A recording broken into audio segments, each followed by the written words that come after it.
En ce moment, vos enfants sont peut-être en train de manger à la cantine et il faut le savoir, dans de nombreux établissements, les élèves musulmans mangent désormais à part. Des parents musulmans ont fait pression pour instaurer des menus spécifiques, sans viande, jugée impure. Bref, le principe de laïcité à l'école est malmené. À Lyon, l'enquête de Didier Brignan et Laurent Beaufils. Dans cette école primaire, la cantine a bonne réputation auprès des enfants. Ici, ils peuvent choisir seuls. Avec ou sans viande? Avec ou sans viande? Commune à forte population immigrée, Villeurbanne a été l'une des premières à proposer un repas sans porc.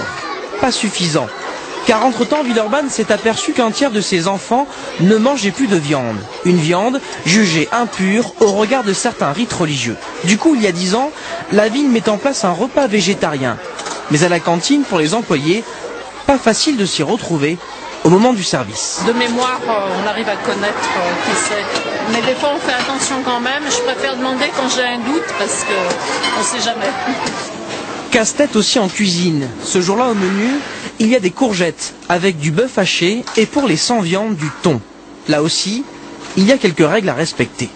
Là, les courgettes vont être préparées nature, pour pas qu'il y ait de soucis, il y ait de croisement avec la viande ou du poisson. On n'utilise surtout pas les mêmes ustensiles pour servir soit la bolognaise au poisson ou la bolognaise à la viande. Jade, fille de laïque convaincue et scolarisée à Lyon. Dans son école, beaucoup d'enfants refusaient de manger certaines viandes. Le personnel de cantine s'est mis à séparer les élèves.